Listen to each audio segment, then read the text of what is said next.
you guys. I mean, I don't think he got in last week. Is he getting closer this week, maybe? Yeah, he's almost about ready. I would say he's probably about 95%. So I feel a lot better with him getting in the game as opposed to last week. I thought he was probably a week away. So he looked pretty good today in practice, running around. Change of directions, looking a lot better. So I'm really happy with the progress he's made so far. Michigan State kid Walker, the running back, not just leading the country in rushing. I think he's second in yards after contact per attempt. What is so hard about tackling that guy? He's powerful. He's got great vision. He can cut it back. He can hit it front side. It takes more than one guy to tackle him, and it shows up on tape. Kenneth Walker's, he's the best running back that we're going to face to this point. One of the best running backs in the country.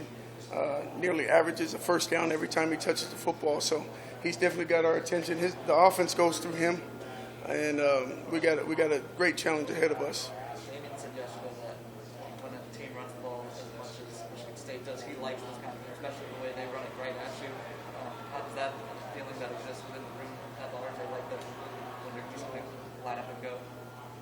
Yeah, up front they have a veteran group of offensive linemen. There's a lot of them back. Not only is Kenneth Walker a great running back for them, and he established the pass game too with a lot of the play action that comes out of that. And their quarterback does a great job of taking care of the football. Doesn't make a lot of mistakes too as well. So we got to do a great job up front in the trenches. We've been talking about that since we started scouting these guys here, that we got to win up front. We got to do a really good job of staying in our gaps, and then we just all got to rally to the football because it's not going to take one guy to take him down. How would you evaluate how the pass rush has been so far? And then I know a lot of fans look at sacks, how many sacks, but maybe just describe what else goes into it. How else you evaluate other than just did they get to it? Yeah, it's a big emphasis for us to get to the quarterback. There's a lot that's involved in it. The rushing coverage got to work together. We got to try to affect the quarterback as much as we can. If the ball's coming out in 3 steps, not much we're going to be able to do to get to him at that point. So the rhythm and the changing of the quarterback's drops and throws, kind of affects the rush in that point too as well. But we had our opportunities last week against Oklahoma. Got out of the trap for us a little bit, a few times.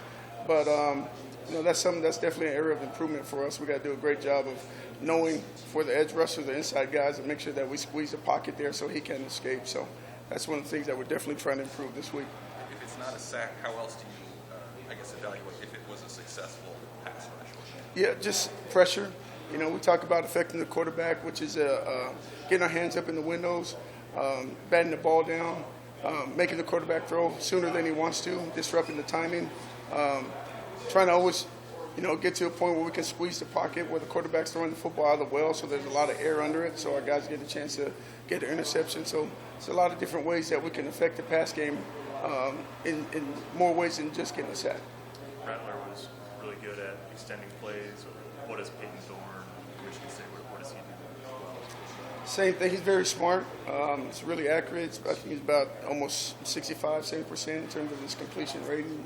But he can extend plays too with his legs. Does a really good job staying on rhythm, getting the ball out. And I think the biggest thing when I'm looking at him is just he doesn't just throw balls away. You got to be able to earn it. If we're going to try to get an interception, we got to earn that. We got to really fluster him, make him uncomfortable, and throw something that he doesn't want to. But he takes care of the football really, really well and doesn't throw any interceptions. Have you seen the pass rush develop since the Illinois game? The numbers don't necessarily show it in terms of sacks. How do you go on? Yeah. We just got to finish rushes. And there's times even against Oklahoma we're there and the ball comes out. So we got to do a really good job. Just trying to emphasize getting to the quarterback, earning the right to rush the passer, and sometimes you don't get them, and sometimes they come in bunches. And we just got to continue just emphasizing getting to the quarterback as fast as we can with the best trap so the quarterback doesn't get out, and trying to affect them the best way we can. What more can they do? What's the difference between getting there and almost getting there? I'm sorry? What's the difference between getting there and almost getting there? What more can these guys do on those plays? Well, getting there is they actually get to the quarterback and sack him. Almost getting there is that they're not at the quarterback by the time he throws it. But again, it's a combination of both. It's the rush and coverage. You know, and a lot of times the balls are coming out really, really quick. And in the pass game, too, a lot with the RPO games, it's totally different now, right? With quarterbacks running RPO games, the transition from run to pass, you know, it gets really, really hard to get to the quarterback at times, and you got to get your hands up in the window. How much different is the way Michigan State presents and wants to, you know, run the ball than what Oklahoma did? What's the difference in challenge for you guys? Yeah, well, Oklahoma, they ran a lot of gap schemes. You know, they're pulling a lot of tackles and guards, and you know, with Michigan State, they're true downhill zone scheme team, and they don't do a lot of things really, really fancy. They just do it really well, and the running back executes to perfection. He can stick his foot in the ground and come right downhill and ends up becoming a goal line tackle.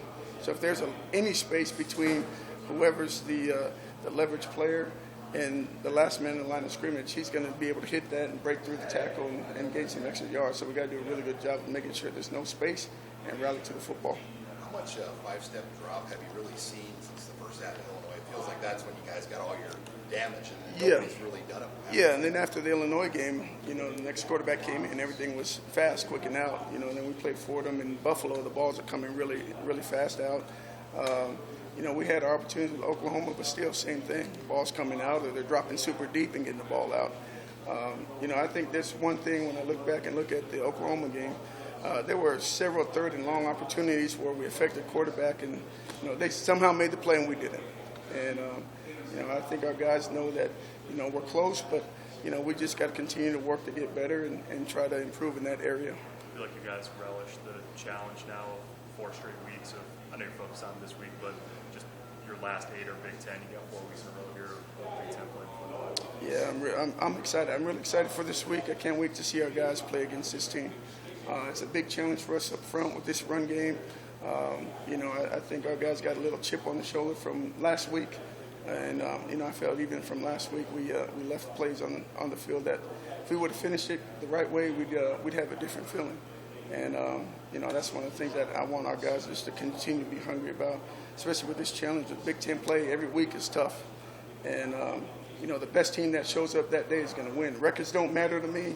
Home field doesn't matter to me. It's just who executes their game plan better that weekend is going to win. And that's what Big Ten football really is to me. Do you have to go a little bit deeper in your depth, I guess, now that you're kind of in Big Ten play, and it might be a little bit more kind of rough and tumble, I guess? Or... Yeah, it'll go as the game flows. You know, I kind of have a plan in place where I'm going to use a lot of the guys, but a lot of it's based on the length of the drive. You know, if it's shorter drives and the guys are fresh, they're going to be ready to go. Longer drives, then that's when I try to rotate them a little bit more, keep them fresh. But you know, that's a good question.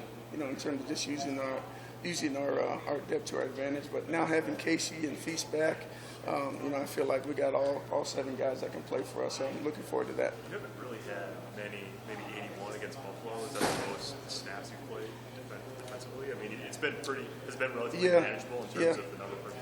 Yeah, and especially last week, it felt like a true NFL game. You know, I thought that was probably since I've been here, the best that we played complementary football. And, you know, controlling the clock, establishing the run on the offensive side, and, you know, on our side too, you know, being able to get off the field. I wish we did a better job in third down last week, and I wish we did a better job in 4-minute situation. You know, we talk about situations so much in our defensive unit meeting, and that's one thing I felt like if we would have executed 4-minute, that last 4-minute, we had them backed up, and they were able to run the clock down, and we had to burn our timeouts. We talked about those situations a lot. If we win 4-minute, we get our team the ball back, and we had them backed up. And I feel like our offense was building and moving the ball at that point. If we got the ball back with some more time, I think we would have had a shot there to really make a difference, and we didn't get that done. So that's something, if that situation comes up for us again, we got to make sure we finish that the right way. The third down piece of it, I mean, you guys were so great in the last 4 games last year getting off the field. I mean, I guess what's different this year? I mean, some players have talked about, you know, wanting to get better in that area, but is it just the guy making a play here or there, or how do you win it on first and second? What's the key? It's you know, in that third down, that everybody has a job to do. Executing, they're a really good third down team. I thought some of their third down plays were plays I thought we should have made, and they made it. You know, so that's a difference of winning and losing those situations and those downs. We had plenty of opportunities in third and longs that we should have won, but they just made the play and we didn't. Tell Tony, is there an expectation, even after playing a team like Oklahoma, that when you go into Big Ten and you've got the stretch that you have coming up here, that the physicality level even goes up a notch from that? Yeah, and Oklahoma was a physical team up front too, so, this from Illinois to now, I think it was a good look for us in terms of being able to be battle tested up front. And, we're excited about the challenge. And I think, we spent a lot of time with Coach Duval and in the recruiting process to try to build, especially my room, to get those guys big, physical, and strong. And I feel really, really confident about those guys going into Big Ten play each and every week to be able to win in the trenches for us. Anything else, Coach? All right. Thanks. Thank you, guys. Appreciate it. Have a good day.